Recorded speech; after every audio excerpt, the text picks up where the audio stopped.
Welcome to the Road to Black podcast. We're back here this week, episode 47. I'm here with my man Wes. He's just getting back from Las Vegas. Competed in the big one this week. It was fun to see that. Saw a bunch of friends out there competing. It's been another big week for jiu-jitsu. So, how you been, Wes? You're back home, back in Colorado. Yeah, got back in on Saturday evening, early night. So, man, I had a fucking blast out there. Yeah? You were there for 3 days? 4? Wednesday, Thursday, Friday, Saturday. So, yeah, 4 days. 3 nights and kind of 4 days or 3.5 days, however you want to quantify that flight day that I spent a little bit of time there. Yeah, it was just me. Nice.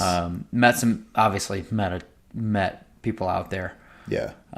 We have a lot of mutual friends that hung out with out there. You know, and I want to get into that because I felt very fortunate.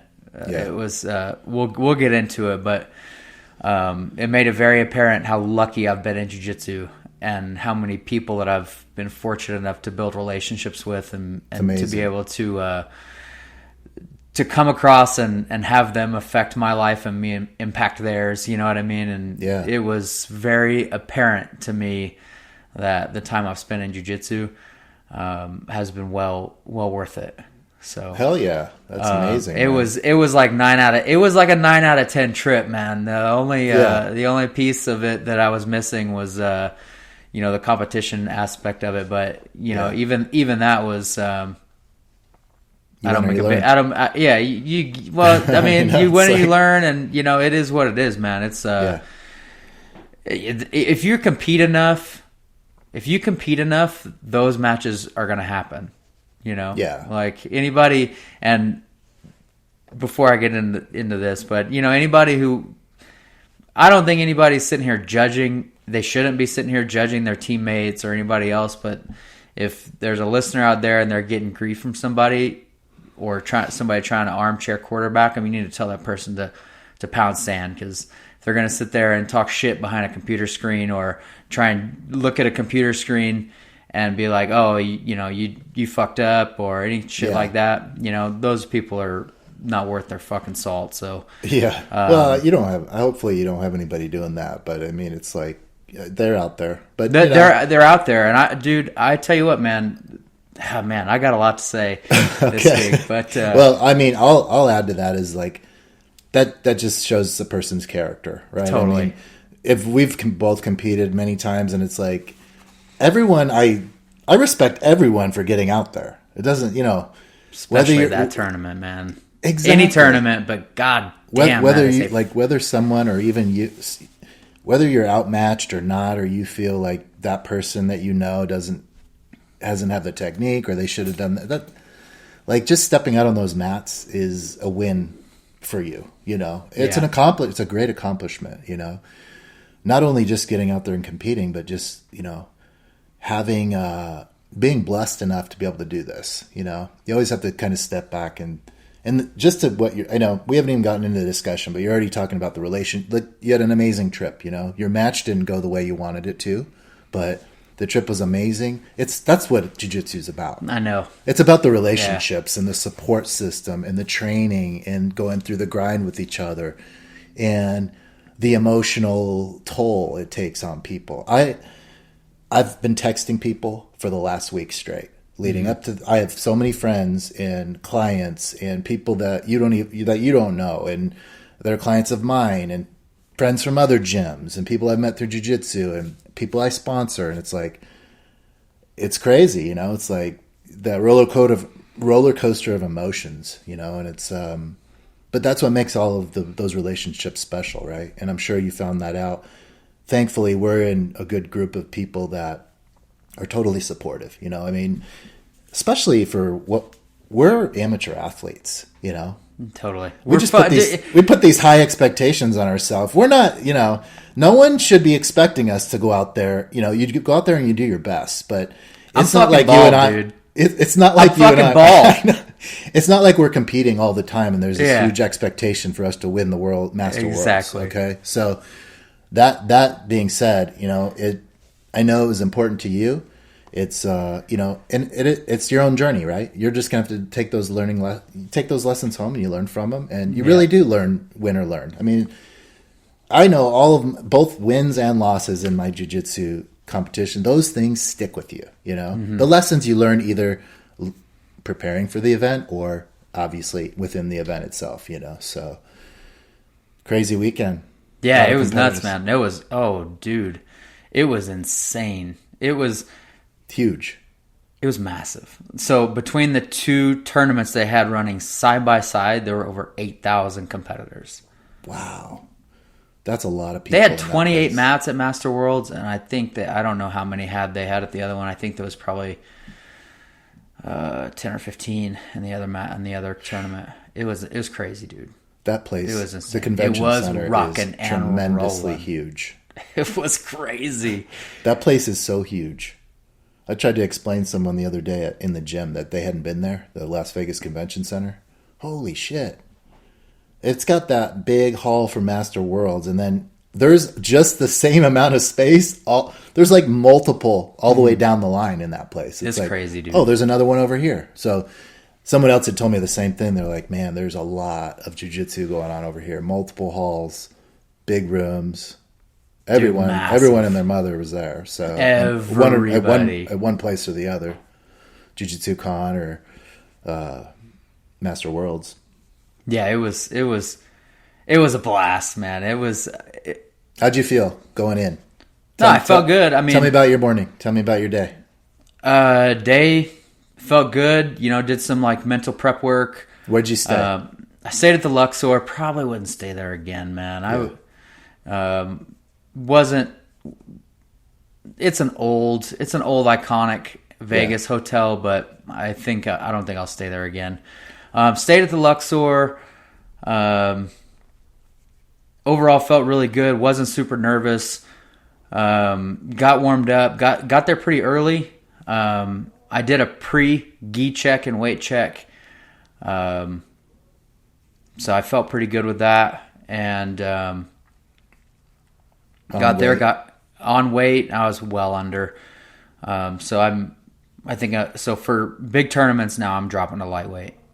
So really? I'm gonna drop to light for like Master Worlds, Pans, stuff, and then I'm gonna compete at middleweight for like smaller stuff. So I'm gonna make that adjustment, and then got out there, got in the bullpen, got warmed up, stood on the mats, on the side of the mats, and I was like, you know, I had this weird, it felt like an out of body experience, man. It just felt like the whole world was like looking in on mat 1, and I was looking at the side. I was looking at all the people on the side, and it was like I kind of got a little bit nervous, and then I was like telling myself like I need to enjoy this. Like this is a cool moment. Like I have to enjoy this moment, and the nerves kind of dissipated. I think I told you we were jumping into this before we jumped on the podcast, but you know I had. Expressed to you, I don't know if it's on the podcast or just personally, like the only thing that I was like really nervous about is that I haven't felt that competition intensity in a little while. And then you go into Master Worlds, which is the event of the year. Most people are capping off an entire year's worth of competition experience at Master Worlds. Most guys are rocking and rolling.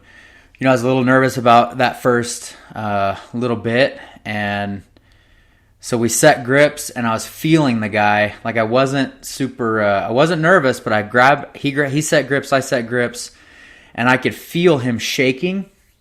And in my head, I was like, okay, like I felt it, like it's time to get going. And then by that time, he had already got going. And then I got taken down. He got the points. I threw up like a bad triangle. Well, it wasn't necessarily a bad triangle. It was just an ineffective triangle. I snatched that far side Kimura. I wanted to pass. As he was coming around, I saw him start moving to pass, and so I was going to come around and try and jump onto his back.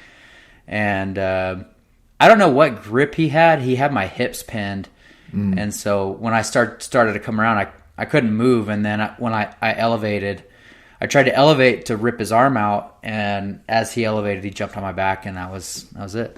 Yeah. So, you know, and that's the thing, you know, I talked to Bo yesterday, and he was like, dude, the thing about like Master Worlds, man, you don't have time to like feel somebody. Like, you know, when you're competing at the adult level, you got 8 minutes, you can kind of play the game where you can set grips, engage, disengage. You know, you've got more time, but at Master Worlds, it's like set grips and blast. Yeah. There is no feel out period at all. It goes by so fast. None. It goes by so fast. So guys are coming in there, they want to grab grips, and they go. And he was like, so your probably your main mistake is not having competed and then trying to feel the person out. Like, you just didn't have time for it. You got caught with your pants down, trying to feel the guy out. Get in your position. You got to go. Yeah. So that's what happened. It was, and not the end of the world, man. I don't, you know, it is what it is. Yeah. But you know, you're back. I'm back. You know, still the same guy. Still the same dude. Back to training. Back to training. You think about it. I mean, you know, when I was talking to Bo, he had some. You know, that dude is a great coach. Like, he's kind of a polarizing person. You know, some people like him, some people don't. But that dude has always been great to me, and he's a great coach for me. He had I've heard the same from other people. He had some really encouraging things to say on, you know, yesterday, and you know, all the stuff he said is right. I mean, what changes in my life with a medal? Yeah. Nothing. No, I mean, and what especially changes, to the outsider, you know, it's like, it's just your own personal journey. You know, you didn't succeed. You didn't know you didn't get to where you wanted to be, but that's it. You go and try it again. You know, on the contrary, what changes my life if I lose? Yeah, zero.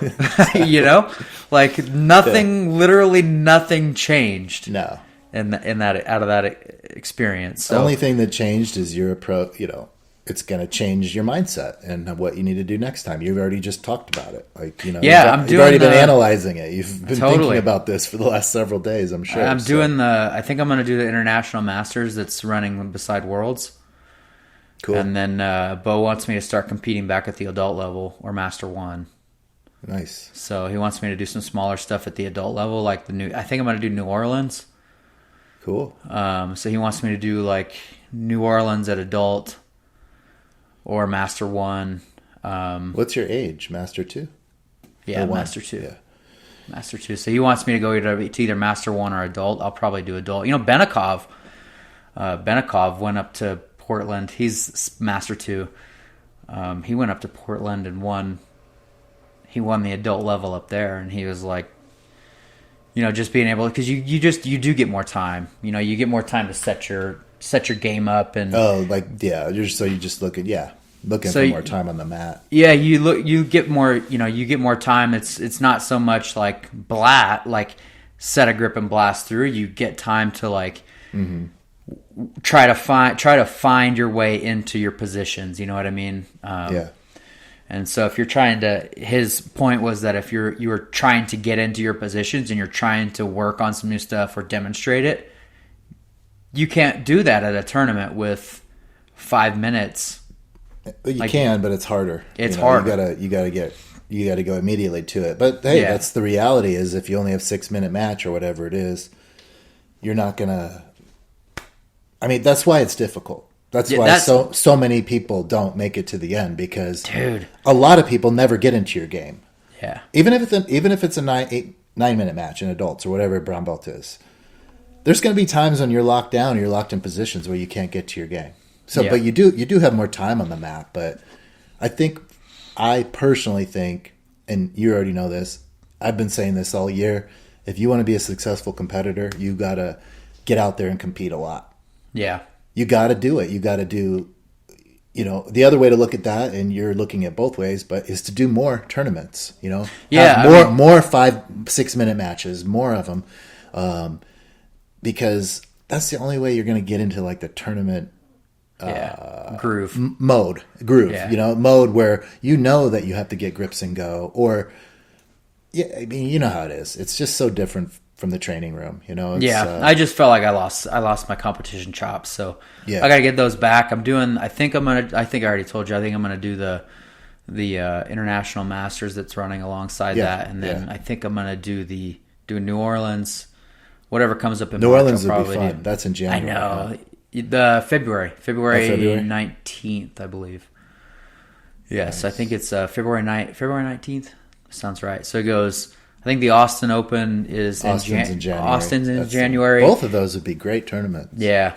The Atlanta is Austin. You're going to have a lot of competition. Yeah, that'd be a really good one if you're looking for some tough. I bet the Austin one's going to be. There's a lot of jiu-jitsu there now. Yeah, there's already quite a few guys signed up for it. Yeah. The thing is, I think I'm gonna be out in Hawaii when that one's going on. So, oh, darn. Yeah, so I'm gonna do that one, and then I think there's the Atlanta, but the Atlanta and the New Orleans are like a week apart. So I was like, well, choose one, and which place is more fun to go? Yeah, New Orleans. Yeah, 100%. So I'll probably do New Orleans, and then I'll find one that comes up in March, and then take a stab at Pans at lightweight. Cool. It's a good plan. Yeah, it's gonna be fun. Good plan. Yeah, for sure. Yeah, the whole trip was a blast, man. Like, hung out with all of our friends, ran into so many people. Yeah. Friday, was it Friday? Yeah, Friday. I had dinner I had lunch with Muhammad Ali, and I had a world champion, and I had dinner with Gabriel Arges. Nice. So, like, another world champion. So that's pretty cool. crazy. Yeah. So I was like, with mutual friends. Yeah, with mutual friends. It was me and Patrick. Me and Patrick were hanging out quite a bit out there. So it was me and Patrick, and he knows everybody. We went out, and then after we all competed. It was like me and Nick Flores and Sarah Flores, and we all met up for drinks, and then we went and met up with Orlando and went salsa dancing, and oh, nice. It was just fun. It was a blast, and then went back the next day. The other cool thing, on Friday evening, I got to coach. There was a guy from Kimura, France. Mm-hmm. He was a purple belt master for medium heavy, I think. I was just walking by. I was getting ready to leave, and I saw him out there. And I was like looking around to see if he had a coach. There's no coach, and so I talked to him afterwards. He was just like a one man show showing up out there. Him and his wife. So wow. I was like, well, I guess I'm up, and so got to coach this guy all the way into the finals. Oh, cool. So you talked to him after his first match? Yeah, I talked to him after his first match, saw him out there, and then put him through. He had 4 matches. He got to the finals, huh? Got to the finals. He lost in the finals. Nice. Yeah, but I think he double silvered. I think he did the Open and got silver at that. Yes, awesome. Dude, anytime the podium, you got to pat yourself on the back. You get to the podium in those deep brackets. I think there's so many. I saw so many killers lose in the first or second round. They all got bounced. It was crazy, and that's how. If people have not done that tournament, that tournament is a nightmare. Like it's intense. It is, and it depends on. Because seeding doesn't really have. To get on the podium and even win, you got to get the right. You got to get the right pathway through, because it is a freaking nightmare of a tournament. You talk about seeding, though. That's why the big time consistent competitors are worried about points, and they are worried about seeding. Not worried about it, but they go for the number 1 seed because they're going to get a bye. They're going to go against the weakest.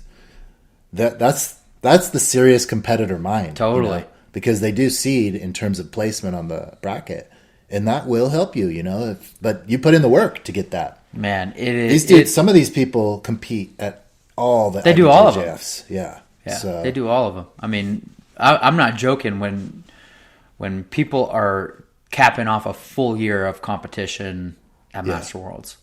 Oh yeah, that's no joke. Like that tournament is a grind. I was looking at the adult brown belt brackets at middleweight, 25 people.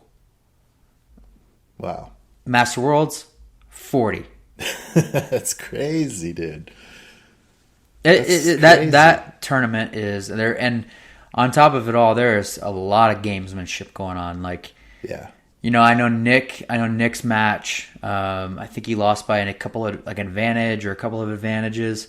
Mm-hmm. Talking to Nick afterwards, I don't want to put words in his mouth, but I'll say, he was talking about his experience out there. He says he was feeling super good, super clear-headed, was down by a little bit. They got into, it was like the last 20 or 30 seconds. They're on their feet, went out of bounds, got reset. They're on their feet.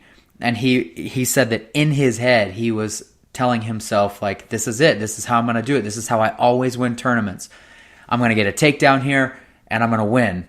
And he said they went out of bounds, reset. The guy came back in bounds and just, like, put his arms out. He only had 20-something or seconds left and was like, nope, you're not taking me down. Yeah. Well, just kept his distance and played the distance game. Like, complete gamesmanship. And he was going against the guy that had been a black belt for ages, and just Nick was super complimentary of the guy. He was like, he was so smart. Yeah. Just the way he played. I watched that match live, and it was Nick's no joke when he can take shot. The guy was stopping everything because he level changed every time. He had great defense. The guy had really good defense. I mean, that's number one. And that meant a lot in that match, Yeah. But it was a good match. It was just razor thin, and it's a game of seconds, at that point, he just you run out of time, what Nick said right when he came off the mat? I was sitting there on the bench. He comes up. We put our bags together. He's like, that was so much fun. Yeah. That's what he said. That was so much fun. I had such a good time out there. Yeah, that's good. And that's what you want to hear, 100%. If you can be in that rhythm, then you just focus on the little tiny technical stuff. You're not wrapped up in because that's me. I haven't competed enough to where, especially now, being rusty when I get up. But that's what you're always looking for. I think for a successful competitor is finding that comfort zone where you can really have fun and display your game without the overwhelming nerves because even an experienced guy, and I know plenty of them, there's some nerves going into Master Worlds. Everybody's got nerves, man. It's a big event. There's a lot of you put a lot of expectations on yourself. You're traveling to compete. It's the biggest event you can do. Dude, it sounded like a concert in there. Yeah, it was. I'm not joking. The clips are cool because every clip I was watching, you could hear it's like a roar in the background. Yeah. There's just roars, and it's like, oh man, that place is. Dude, packed. It was insane. And the just so much energy, the vibe. It was incredible. That's awesome. So I'm glad it was a good experience, man. I know you put in a lot of work, and on to the next one. It's like build off that. Yeah, I mean, I just need to compete more. I got to get back. I got to get my competition chops back. That's it. Like that was the. That's a common theme I've heard this week from several people that hadn't competed in a while. 2020 was like a blur. No one competed a lot. Yeah. So I was actually looking at a lot of people's records over the week and when their last competitions were. I watched pretty much everybody I know that competed. I watched their matches either live or went back and watched them, which is a lot of people. I have students that people from our gym competed, my friends, yourself, everyone. But it seems like just jiu-jitsu athletes in general, there's like that gap in time where 2020 was the year where people are coming back into competition mode. Yeah. Some earlier than others, but when 19 there wasn't any there. So, it was almost like, and that's a big deal, maybe not for you, but for people that were competing all the time and regularly placing in the top 3 in their point category in IBJJF. Some people live for that stuff, Yeah. They live for the placement of I'm the best. And it's just odd because even those people is like, just looking at stats. I was looking at some stats of like some of the guys that won the points for all the master categories. Just to see, because now it's cool because you can go to like on IBJJF's website, when you go to the brackets and the black belt category, if you scroll down, it shows all of the it always shows the rankings on the bracket, but you can scroll down now and it shows a list of the competitors by rank in the bracket for black belt. And then it shows like, were they a 2019 Masters champion, 2020? So it cool. Ticks. You can see if they've won past world championships and everything, and see how many tournaments they have, how many points. So it's cool to look at it in that way, because someone like me and you who haven't done IBJJF in this whole year, we'd be at the bottom of 0, or you're somewhere. And it's not that everyone has points, but the top few guys that are ranked and they get the placements, some of them are former champions. Some of them have just competed a lot and won a lot of points this year. So one of my friends lost to, I have this guy that I know through Royal Union. His main coach is a Master 2 black belt, medium heavy world champ. He's also, that guy has also competed against one of my friends here locally that's a black belt. And my friend competed against him and actually lost to him in this. The guy went on to win another master title. But I went and looked at this dude's stats, and he lives for this. You look at his Instagram, it's like every IBJJF. Like, he is serious, hardcore, wants to be number one all year. I mean, those kind of competitors, we know some, but yeah, this is a guy that's 36 years old or whatever. I mean, he's, it doesn't matter your age. Look at Megaton. Like, dude. Megaton, he's the number one master athlete in IBJJF out of all ages, the number one. So what that means is he dominated. He's master 5, I think. Yeah. Or 6 or whatever he's in. Yeah. Dominated. He had like 1,900 points versus the next guy at master 1 or something was like 1,300, something like that. It's like, so what that means is in his category, he's way up above his class. He double golds every tournament. Yeah. No one did. I don't even know when the guy. I cannot remember a time that guy's lost a match ever.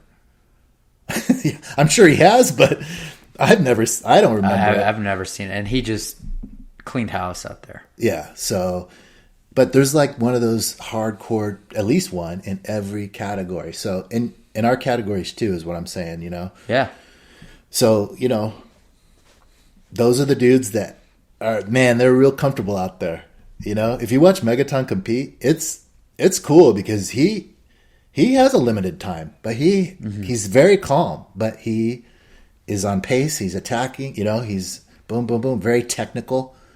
And that's another thing that I saw like a lot, and we can all do this, right? We can all learn from that, but just the small things where you're, the more technical you are and the more you don't let that person even get that advantage, then you're not down and not having to shoot. And I'm not talking about Nick, but that scenario, you're not having to try to get points at the end. Yep. And you can see the best guys do that stuff. Every inch means so much, and it really does.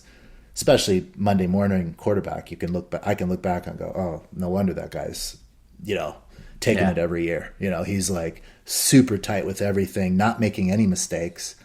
So they're beyond being comfortable on the mat. They're in flow state a lot of times. Some of these guys, and it's so cool to watch. So, but then again, I watched a lot of new master.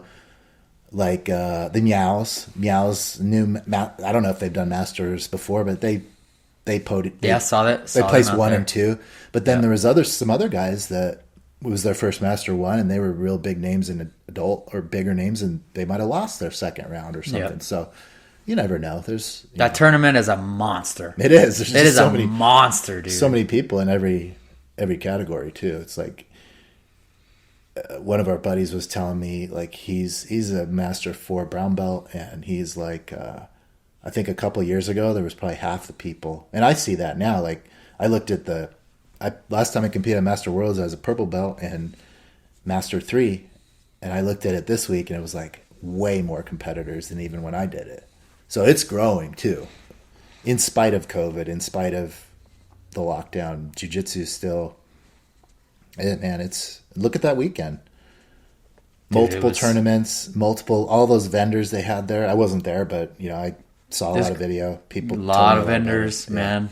There's a lot of screwed up ears out there, all throughout Vegas, man. I was walking around the strip, and you just see like jiu-jitsu geeks everywhere. Yeah, Jiu-jitsu geeks everywhere, man. It was a blast. So yeah, I'm sorry I missed that one. I would have loved to have been there next time. You know, I will do that tournament as long as I'm healthy. I'm gonna try and do that tournament every year till I can't anymore. Awesome, man. So it was a lot of fun, man. The whole thing, just a blast. You know, you get to run into people that you haven't seen in a long time. You get to hang out with your friends. You get to compete with everybody, kind of support each other. Yeah. You know, people get bounced the first round. You're going out for drinks that night. People get on the podiums. It's like, hell yeah, you're supporting them. Yeah. You know, but really, it really is. In there, it's electric. It really is about just the entire experience and going out there and competing, man. Everybody, you know, people are going out there and put it all out there. You know, so I had a couple friends win gold. I had 2 friends that won gold. So it was awesome, man. It's, you know, and a lot of people that were disappointed too. You know, so I've been there. It's especially when you're traveling, you know.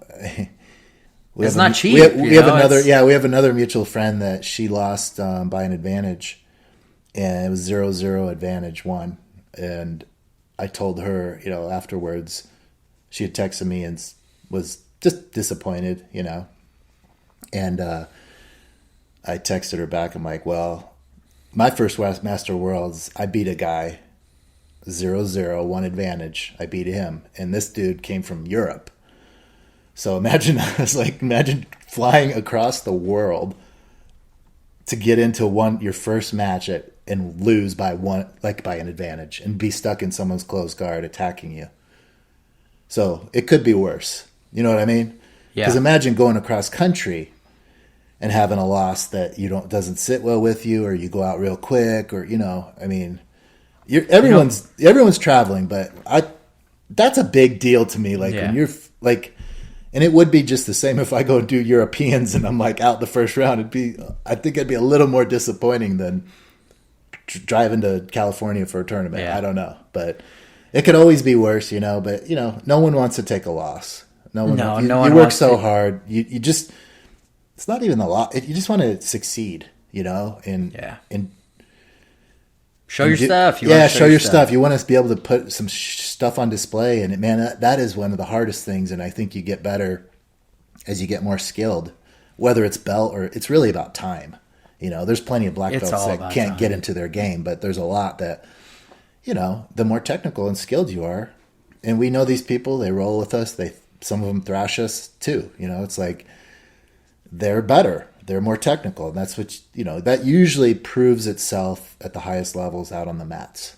Yeah, that's why the champs are the champs, and they're multiple champs, you know, so. Yeah, you know, to keep it in perspective for if anybody's listening to this, you know, there are probably a lot of people who are sitting at home, you know, who are sitting at home that would have done just about anything to be in your shoes on those mats. Yeah. Competing in your place, even if they knew it meant they were going to get strangled. Mm-hmm. You know? Yeah. Yeah, I was told that too a long time ago in my journey in competitions. I was so frustrated, and one of my coaches had said something like that. It's like, you just need to consider the fact that you're blessed just to be able to do this. You know, I mean, you put yourself in a position, all of us do, that we put the work in to train to be able to go. Because not everybody can just go and sign up for a jiu-jitsu tournament, number one. You got to be training, you got to have some skill, and then to succeed, you have to really put in work. So, and other people might not be able to do it because they're just unhealthy, or they have a medical condition, or you know, some people might never even have the chance to do it because they're disabled or something. Mm-hmm. So it's like you put those things really put into perspective. It's like, yeah, these people are just, you know, good or bad. They're sitting on they're just. It's like us watching pro athletes or something, or like an Olympic champion or something, you know, something that you've never done, but you can respect it so much. You're just like, man, that would be amazing, you know? And it's the same thing, you know, those people lose and they're devastated, but it's just because you put in so much work on these things. But that's why jiu-jitsu especially has to be it's part of the journey. The journey is what it's all about, is what I should say. It's like the medals just come with your small units of success, but it's really just, it's the relationships you build. Look how much fun, look at the difference in relationships you have this time versus in 2017. Mm-hmm. You've expanded now you're hanging out with people that you've met since then. You're bonding clients, with man. clients. I saw clients out there that I was hanging out with. It was so that has changed your life in such a positive manner. It's become your career and your passion, so that's because of jiu-jitsu and because you never gave up. It's, it's not, I lost my match back 5 years ago and I'm not going to do it anymore, because it's bigger than that. So. Yeah. When I was talking to Bo, he was like, dude, you need to think about just the stuff that you've been doing. Like, you focused on your education. You still competed during that time, but it wasn't as intense as you wanted to be. Mm-hmm. You have been building a business. You have served your country in combat, which that's a small amount of even the veteran population get to do that. Yeah. Who gives a shit about losing a match at Master Worlds? Like exactly. It does. Like, and I was like, man, he's right. Yeah. Like, I went out there, I had fun, I hung out with my friends, I learned that I needed to compete more to get my competition chops back, and boom, just sign up for another one, get right back at it. That's awesome, man. It's so much about that consistency. I've been saying that for years. The most successful competitors I know, they compete all the time. Yeah. They just do. They're just more comfortable out there. Not to say they're totally comfortable, but, you get reps in. It's just like on the mats in the gym, it's the exact same thing. The more you're in the training in the gym, you've been through periods where you're going every day. Yeah. How good do you feel? Yeah. With your jiu-jitsu technique. I mean, you take periods of time off. It takes a while to get back into that groove. Yep. So it's a skill, man. Same thing with competitions. So competition's a skill. This will be a good. I think it's going to be a good, fun year because I think competitions are resetting themselves back to. Yeah, dude. Back to the normal time frame. I think so too. So people's expectations are. Hopefully, we're getting back to where. I think 2020, this year, 2021 was like a transition year, where more and more people are coming back. Panza's in April again. Yeah, exactly. So that's my point. Now, let's go through a full year, especially for you personally. If you're going to start competing more, this is going to be good fun to see. So I can't wait. It's going to be awesome. Yeah, man. I saw. I paid a lot of attention to coaching out there. I saw some good coaching. I saw some really bad coaching. Yeah. It was interesting. Like, I made sure I paid attention to that specifically because I'm kind of making that transition, and I got to coach out. That was cool. It's just an impromptu. It's important too. Yeah, just it was that. I didn't expect that to be able to coach for somebody out there. And it's exciting. You start having put a little pressure on yourself because not pressure, but you don't want to. They're in competition mode. Sometimes they're in tunnel vision mode, So it's you don't want to say the wrong things, and you don't want to say too much or too little, but everything you say needs to be poignant. It's that's what That's how I like. That's how you have coach. to approach it. Yeah, exactly. You got to be loud, and it has to be very little instruction and very impactful for the person. Yeah. It has to be quick little hits. You know what I mean? But I saw some people out. I saw a guy who he got really, really frustrated with his competitor and was rolling his eyes and threw kind of a little tantrum at his guy. And I know a couple other people saw it, and I was like, man, that is a terrible, terrible look as a coach. He threw a complete. He was him and there's two of them sitting together. In the black belt area. Yeah, he was in the black belt area, and he. There was two of them. One guy was the main coach, and his guy was going, and his guy wasn't doing the stuff that he wanted to do, or wasn't doing it fast enough. And then he was getting down on points, and he was like rolling his eyes. And then him and the other guy were kind of talking a little bit of shit. And I was like, dude, bad coach, bad coaching, bad coaching, bad coaching. Mm-hmm. I couldn't believe it. I was like, man, got caught up in it. You get caught up in it.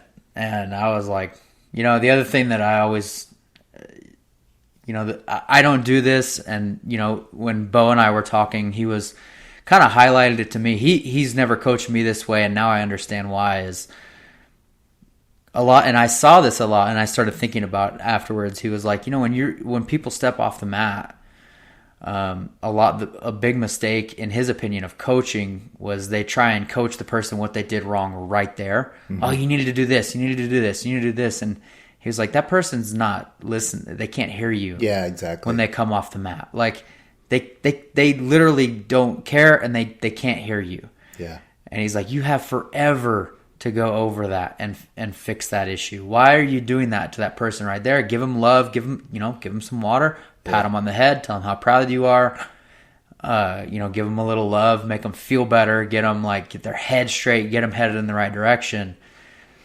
and then a week, 2 weeks, or a month, whatever, come back to it. But don't sit there and like, oh, you got to do this, you got to do this, you got, because they're not getting anything from that experience. Yeah. And I was, I never understood why, because he's never coached me that way when I competed. He's always done exactly how he does it. And when, whenever I was coaching, he lost in the finals, I did the same thing. It wasn't like I didn't intentionally think about it that way. It was because I've been coached by Bo so much. That's what he does. And that's the type of thing that I know he would do for me. And, and this guy was clearly disappointed that he didn't win the gold. And I was like, no, dude, you did great. Like, what are you talking about? You came out here without a coach. You got on the podium. Yeah, for sure. What else at Master Worlds? Like, you came here from France. That's what you have to do in that situation for sure, because everyone is gonna want to hate to lose. Everyone. Yeah. No one's just gonna go, oh man, no big deal. No one. Everyone gets down on themselves that I know. No one wants to lose. No one. Yep. So you just have to put it in the proper perspective, like you did, and it's like, no. Look at what you just went through. Look, that's winning those matches consecutively and having the time in between matches and calming your nerves and getting ready for the next one. That is another thing. That's what makes these things even harder. It's not like you're going out for one super fight, but to get to the end, you have to manage your emotions, your cardio. You have to manage your expectations in between matches. You have to get yourself pumped up. You get adrenaline dumps. You could have multiple adrenaline dumps. That is an underappreciated and talked about aspect of competing in these bigger tournaments. I mean, this isn't some other sport where you're just competing one time a day. Yeah. It's crazy. You literally are. These are some serious hardcore competitions where you're doing to get to the top multiple in one day. Yeah. Think of any other sport that is so rigorous. Where is there any real other fighting sports that you're fighting 4 or 5 matches to get the gold in a 1 hour, 2 hour period? Yeah, it's intense, man. It's crazy. You could be in that kind of bullpen warm-up area for a couple hours if you're going all the way through. Yeah. At Master Worlds. That's a lot to manage in terms of your mind. And this is not in it's not in a high school gymnasium. This is in a massive convention hall. Yeah. Without stands. Stands, I'm telling you, when it sounded like a concert in there, I'm not bullshitting. It sounded like a concert in there with everybody yelling, everybody getting after it. Hearing your coach between doing a local or a local tournament or even some of the bigger ones, completely different. Yeah, because there's so much noise that you have to tune out to get that one voice. It's wild, man. That tournament's I mean, it's a lot of fun. Yeah. So if you're listening out there, sign up. Get out there and compete. Sign up for that next one, or maybe make this 2022 your year to kind of get a couple tournaments under your belt. Maybe, as many as you can do, once every couple months, once every 3 months, and then make that cap it off with Master Worlds. Now this year in 2022, I don't know if they'll go back to an earlier Master Worlds. So we'll have to see. Normally those are in August. Yeah. Usually. So that's why I'm curious to see if they're going to reset that one too. But same thing with Worlds. They're having adult Worlds in December. And normally that's in June, like the first part of June, end of May, first part of June. So it might be interesting because you might have a Worlds in December and another Worlds in June. May or June, I know. So, which is just going to feel like a lot of competitions this year, which is going to be great. So, if you're listening, you didn't live up to your own expectations of competing at Master Worlds, then hey, get back out there like Wes is and get some more reps under your belt and go to the next one. Every tournament I've done out of town has always been fun just because of the travel aspect. Yeah. It's always probably a little bit too much fun. I went to Denver on 420 and competed on 421. So we didn't go to bed early on 420, so it was. That's one that hasn't come back yet. I'm really surprised about that.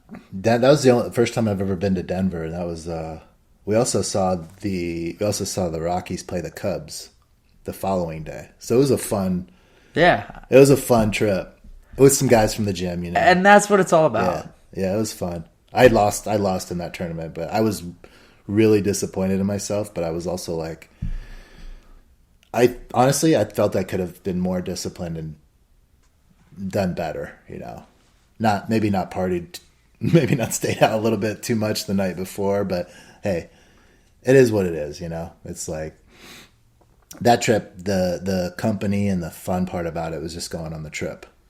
Yeah. That was the thing. It was like, I'm going to go do this trip, but compete on the side. It's kind of one of those things, but, you just got to have fun with it. Everyone's going to have a different level of how serious you are in competitions. It's your own personal battle and journey. Everyone, right? I mean, you and I both know that we probably could have trained harder for tournaments in the past, or maybe sometimes we went in feeling just great, like we trained enough. But that's going to be different for everyone. Yeah, I have a client at ChillFit.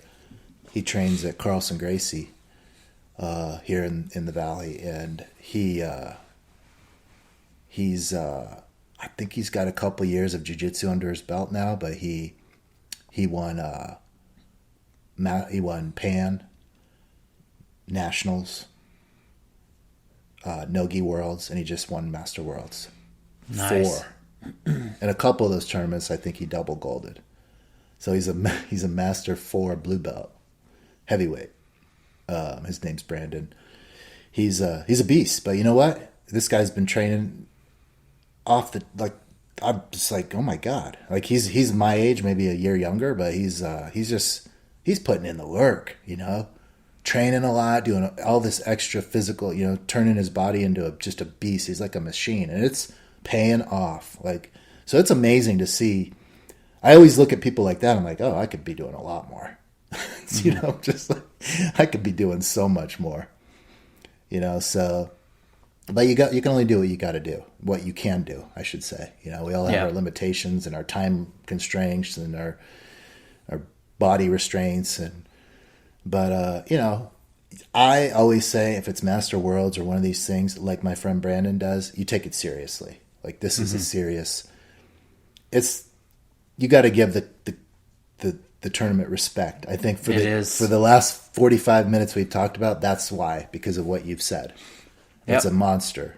It's a monster for multiple reasons, and it should be, because that's the pinnacle. So, man, it's a monster tournament. It's good hearing from you, man. I'm glad you had fun out there. Yeah, I had a blast, man, and it was a great time. I saw some Instagram posts. I saw Wes hanging out in some of these. I was like, damn, this looks fun. Going out at night and stuff. And Vegas is always a good time anyway. Yeah, the other cool thing, I hung out with all these jiu-jitsu people and met up with clients and had coffee and beers and all this stuff.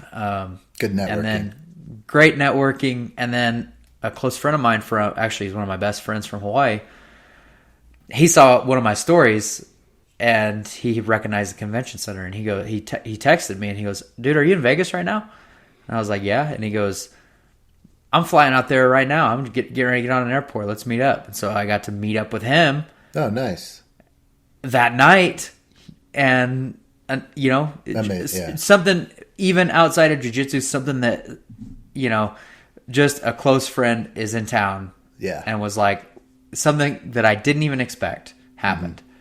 And that's fun. It was a blast. So, that's awesome, there was no, you can't trade those memories. You know, the competition, whatever, it is what it is. Like, I'll fix that. You know what? Just got to compete more. But man, those other things, like going out with Nick and Sarah, meeting up with my buddies, going out dancing, meeting up with clients, and hearing about their competition. Yeah. Hearing how they did in competition, and talking about competition, and talking about jiu-jitsu, and even, life off the mats, how people are doing, like, that stuff is super meaningful to me. Yeah, it is. It's the memorable stuff. That's the memorable stuff. Yeah. Smarter guys than me have told me before. They're like, make sure when you're doing those competitions out of town, make sure you're planning it around something, or you have other things to do around the event, and have fun with it. Make the trip fun. Like, guys in our gym, they've always told me that, and that's what I've always done. And to be honest, as you were talking, I'm thinking back on all my trips. Every one of them, I don't even remember the jiu-jitsu matches, really. I only remember the experiences around it. Yeah. Both with my friends, but also when I just went with my lady, And because, they share in those experiences too. Your support, if your wife goes with you or whatever. And the last couple Master Worlds, both the last 2 times I did Master Worlds, my lady was with me, and we didn't make it a Vegas trip because if we want to do Vegas, we'll do it it was a Vegas trip, but I stayed right there by the convention center. It was business. I went in and did the business, but for us, the big thing was both times I went and we got a stuffed pizza afterwards. Yeah, and just I just ate because I was cutting weight all this time, and I'm just and that was just such the best meal. It was just so fun that night in Vegas, even though after my last one I lost. Well, both times I ended up with a loss because I didn't get the gold. I didn't even podium either time. So, but you always leave on a loss if you're not getting, if you're not getting unless you're on a gold medal. Right. So that's what I try to tell people too. I'm like, only one person's going home without a loss. Yeah. So, and that loss is going to sting, even if I think Nick took silver at Master Worlds, I believe. I don't want to misspoke, but he was not happy as he could have been. He wanted that gold, so you're always a little bit disappointed. So, but it's the memories, when I traveled to California multiple times, I did Pan, and it's just fun, meeting up with people, and I haven't done it that much, but hopefully we can start, me and you can meet up and we can start doing this some more. I want to get some competitions this year too. And, speaking of Muhammad Ali, did you watch the Grand Prix match? Yeah, of course I did. Okay, so I've been studying the footlock that occurred in that match. Do you know about this footlock? I think people call it the Aoki lock, I think is what it's been going by. And it's like you let the heel slip out just a little bit. Which with the toys becomes illegal. Which becomes illegal, so the heel slips out, so you just have the toes pointed. Exactly. And then when he rolls to the outside, which is legal, it attacks the knee. Yeah, exactly. So I just want to know if you saw that, because I've been studying that one today, and I actually have it in slow motion. Oh man, what is his name? He went against Alex Sodre a couple times. There's a guy that's really good at it. Doing this intentionally? Yeah, he's been eating people up with it. I'll get back to you on the name. It's illegal. I'll send you the stuff. It really is illegal. But like even they said after the match, Ali asked one of the guys later in the night or saw him after the tournament and said the ref or one of the refs he had look at and he said, well, it's illegal, but it's okay. Whatever that means. So it's not illegal. The article that came the article that came out in Flow Grappling was Leo Vieira, who runs teams and stuff. He wasn't taking anything away from Victor Hugo, who won the match, who has nasty leg locks, by the way. His leg locks are nasty. Yeah. And he's a leg locker in the gi for sure. And he wasn't taking anything away from them, but he's just like calling out IBJJF saying, hey, you need to clarify this type of thing. This is a perfect example that you need to clarify or have the refs follow through. You can't have this gray area, which I totally agree with. I mean, if you're going to make the rule says the ankle has to be covered completely. So if you understand what that means it needs to be in the pit of your arm, covered by everything. And you can clearly see his heel comes out. Yeah. And it turns it into a heel hook because he's doing rotation onto the ankle and the knee at the same time. So it was just an interesting one. Like if you're a leg locker and you want to know what we're talking about, it's was it the Jiu-Jitsu Con Grand Prix? Is that what they called it? Or Grand Prix Jiu-Jitsu Con, the Grand Prix. And it was Victor Hugo versus Muhammad Ali. He had him in a footlock. And imagine the footlock, you're turning towards, the legal side. He's turning towards the outside in the footlock, but the guy's heel pops out, but he's still twisting. And it basically becomes a heel hook, especially with the force he was going in that direction. So Isaac Doderlein. Yeah. Isaac Doderlein. Yeah, so he's the guy that is really good at that one. Okay. So interesting. I'm curious to see if they'll clarify after this big match, if they'll make some clarifications to that rule. Yeah, I wonder. They need to, or else you're going to start seeing people. Well, it is. That's what I'm saying. Like, yeah. Don't think that Victor Hugo didn't know what he was doing because Totally. He covered it well. Also, by the way, Yeah.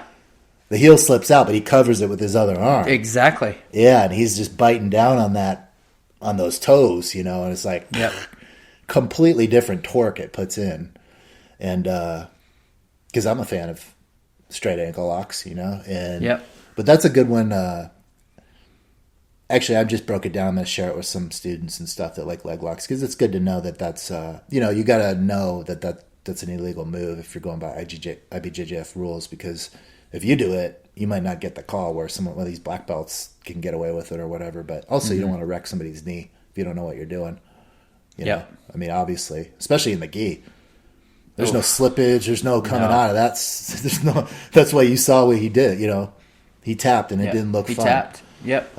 So cool, man. Well, that was a short episode. Short but sweet. Yep. Blew right through that.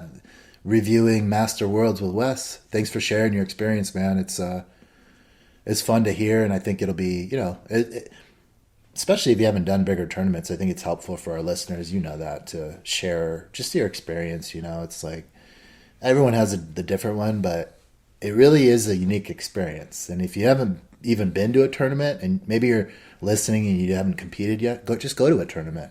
Go to a local tournament wherever you're at. If you can, go to an IBJJF tournament. You'll see how one of these professional organization tournaments run. And then you'll kind of get a feel for what you can expect when you come in there. But when you're going to compete the first time, that's going to be when you get your eyes open. Yeah. The other thing that I'll say that IBJJF was good about, they ran a tight ship this weekend. They were running consistently 15 minutes ahead. Yeah. Of their brackets the entire tournament, and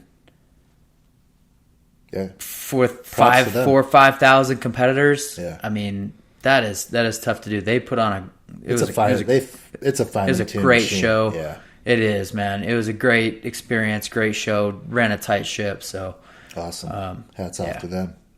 Hats off to them. All right, brother. Well, another week in the books. Stay tuned. We'll be back next week. We got a guest coming up in a couple weeks, and we will see you guys next week.